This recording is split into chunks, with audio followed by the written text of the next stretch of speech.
Welcome to the channel. Here, we provide clear, actionable insights into the complex world of tax and accounting to help your business thrive. All right, 2026 is just around the corner. And if you're a California employer, that means it's time to pay close attention. We're seeing some of the biggest employment law updates in years. And these aren't just little tweaks. We're talking about major shifts in how you handle pay, employee rights, and a whole lot more. Getting this right is absolutely crucial. So in this explainer, we're going to break it all down for you, step by step. So here's the big question, right? Is your business ready for January 1st? Because that date is coming up fast. And being prepared isn't just a good idea, it's the law. Let's make sure you've got everything you need to be compliant and confident heading into the new year. So here's what we're going to cover. We'll kick things off with everything changing around employee pay. Then we'll dive into new employee rights, cover some key compliance and reporting updates, and of course, talk about the rising minimum wage. And we'll wrap it all up with a simple, straightforward action plan for you to follow. All right, let's jump right into the big one, money. The new laws are really pushing for more transparency and fairness when it comes to compensation. This means you've got to look at not just what you pay, but also how you talk about it. Okay, first up, the very definition of wages is getting a major facelift. It's not just about the salary or hourly rate anymore. Under the updated pay equity law, wages now means the whole shebang: stock, profit sharing, benefits, you name it. The idea is to make sure we're comparing apples to apples when we talk about pay equity. So for you, this means your pay audits need to dig a lot deeper into total compensation.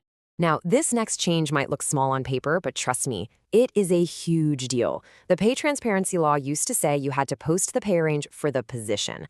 Now the wording is much more specific. It has to be the range you expect to pay upon hire. What does that mean? It means the pay range in your job posting has to be a real, good faith estimate of what you're actually going to offer someone to start, not just some theoretical range for the role. And this one is super straightforward. As of January 1st, 2026, those stay-or pay agreements are officially banned in new contracts. You know those clauses that say an employee has to pay back training costs or some other fee if they leave before a certain date? Yeah, those are out. California is putting a firm stop to that. All right, sticking with that theme of more transparency and fairness, the new laws are also beefing up employee rights in a few really important ways. Let's look at the new protections your team is getting. First up, a big expansion for crime victim leave. The definition of family member is now much, much broader. It now includes grandparents, grandchildren, domestic partners, and, this is a big one, any designated person of the employee's choice. So if an employee needs to support a loved one who's been a victim of a crime, they're covered. And remember, this also ties into your paid sick leave policy, so you'll need to update that as well to reflect this new definition.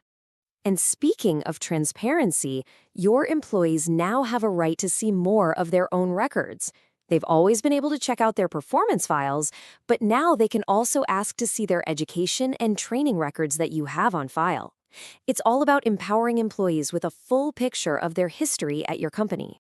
Okay, time to get into some of the nitty-gritty, the administrative side of things. This is all about the updates to compliance and reporting that will help you keep your paper trail, in perfect order. If you have 100 or more employees, listen up because this one's for you. Any demographic data you're collecting for pay data reporting can no longer live inside the employee's main personnel file. It has to be stored separately. This is a big deal for record keeping. It means you absolutely need to have a separate, secure process for handling this specific data. The Cal/WARN Act, which is the law requiring advance notice for mass layoffs, is also getting an update.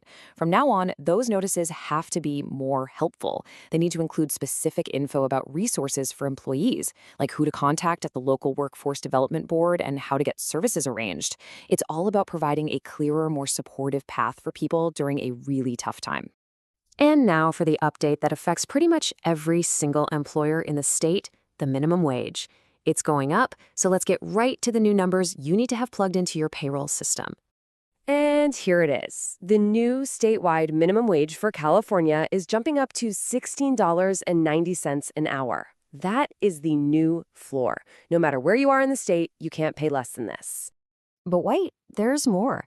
That increase in the hourly minimum wage also pushes up the salary threshold for your exempt employees. The salaried folks who aren't eligible for overtime. To be properly classified as exempt, an employee now has to make at least $70,304 a year. This is a critical number to watch to make sure you're not accidentally misclassifying anyone. Of course, that statewide number is just the beginning. So many cities and counties have their own higher minimum wage. I mean, look at West Hollywood, topping $20 an hour. Go ahead and pause the explainer right here, find your city on this list, and make a note of it. You always have to pay the higher of the state or local rate. Phew, okay, we have covered a ton of ground. So, what do you actually need to do? Let's bring it all together into a simple, clear action plan to get you ready for January 1st. Here it is, your 6-step checklist. 1. Get into those handbooks and update your crime victim and sick leave policies. 2. Do a deep dive on total compensation to check for pay equity and make sure your job posting pay ranges are accurate. 3. Talk to your lawyer and get any stay or pay language out of your contracts. 4. Build that separate, secure system for storing demographic data. 5. Make sure your HR team knows about the expanded access to personnel files. And finally, 6. Update your payroll with the correct state and local minimum wages and the new exempt salary threshold. So there you have it. That's the rundown of the biggest employment law changes hitting California in 2026. And remember, these updates are more than just checking boxes for compliance. They're really about building a more transparent and fair workplace. The new rules are set in stone. The real question is, what's your strategy for bringing them to life in your business?